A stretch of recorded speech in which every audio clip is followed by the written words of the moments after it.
एक ऐसी खबर सामने आई है जिसने चीन और पाकिस्तान दोनों को सकते में डाल दिया। जी हां, खबर अजरबैजान से है और ये दावा है कि भारत के रडार सिस्टम ने पाकिस्तान के JF-17 फाइटर जेट को लॉक कर दिया। अब आप सोच रहे होंगे कि भारत का रडार और अजरबैजान का आसमान, आइए समझते हैं क्या है मामला। दरअसल हाल ही में पाकिस्तान ने अपने J-17 ब्लॉक 3 फाइटर जेट्स को अजरबैजान भेजा। वहां संयुक्त हवाई युद्धाभ्यास हो रहा है। पाकिस्तान और अजरबैजान की एयरफोर्स मिलकर ट्रेनिंग कर रही है। अजरबैजान इन JF-17 जेट्स को खरीदने की तैयारी में भी है। पाकिस्तान उन्हें कम दाम में हाई परफॉर्मेंस फाइटर बता रहा है, लेकिन तभी सामने आई आर्मेनिया की रिपोर्ट जिसने सबको हैरान कर दिया। आर्मेनिया के रक्षा सूत्रों का कहना है कि अजरबैजान में उड़े पाकिस्तान के JF-17 फाइटर को भारतीय मूल के रडार सिस्टम ने बड़ी आसानी से ट्रैक कर लिया और वो रडार था स्वाति वेपन लोकेटिंग रडार। दरअसल स्वाति WRL एक ग्राउंड बेस्ड सिस्टम है जो सामान्य तौर पर हवा में उड़ते जेट्स को ट्रैक करने के लिए डिजाइन नहीं किया गया है, लेकिन अगर वही सिस्टम किसी जेट्स को पकड़ ले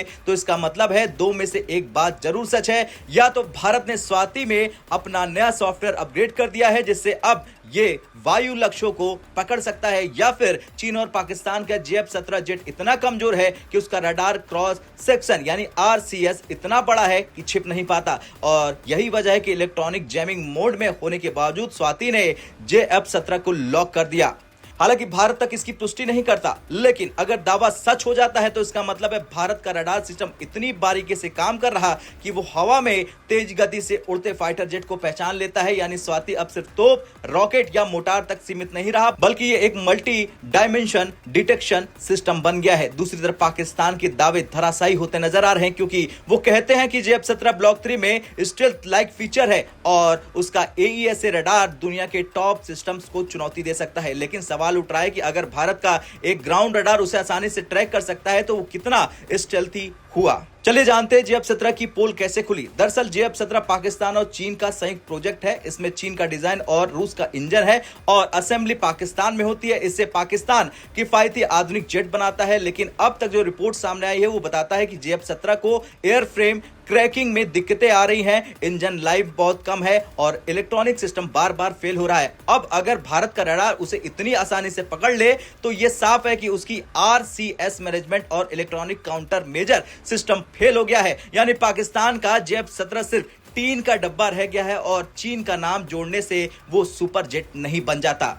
ये सब इसलिए दिलचस्प है क्योंकि आर्मेनिया पहले से भारत से कई रक्षा प्रणालियां खरीद चुका है जिसमें स्वाति रडार शामिल है। आर्मेनिया और अजरबैजान के बीच हाल ही में युद्ध भी हुआ था, इसलिए जब अजरबैजान में पाकिस्तान के जेट उड़ रहे हैं तो आर्मेनिया के पास उन्हें दूर से ट्रैक करने का कारण भी था। रक्षा सूत्रों के अनुसार आर्मेनिया ने भारत को बताया कि आपका रडार सिस्टम उम्मीद से कहीं बेहतर प्रदर्शन कर रहा है, यानी भारत के हथियार की अंतर्राष्ट्रीय प्रतिष्ठा बढ़ गई है और पाकिस्तान की ब्रांड वैल्यू गिर गई है। अजरबैजान पाकिस्तान से JF-17 खरीदने की तैयारी में था। पाकिस्तान के रक्षा मंत्री और अधिकारियों ने कई बार दौरा भी किया, लेकिन अब अगर अजरबैजान को यह पता चल जाए कि वही जेट भारत के रडार में लॉक हो गया है तो क्या वो इसे खरीदने का रिस्क लेगा। इस खबर के बाद अजरबैजान की रक्षा समितियां अब तकनीकी रिपोर्ट्स की दोबारा समीक्षा करेंगी, यानी पाकिस्तान का एक्सपोर्ट ड्रीम भी अब खतरे में पड़ सकता है। रिपोर्ट के अनुसार पाकिस्तान ने इस घटना पर कोई आधिकारिक बयान जारी नहीं किया। चीनी मीडिया ने भी इसे बेसलेस कहा, लेकिन न तो किसी तकनीकी डिनायल जारी की गई है और न ही कोई डेटा रिलीज किया गया है। यानी चुप्पी में भी एक डर छिपा है, कहीं ये खबर सच न निकल जाए।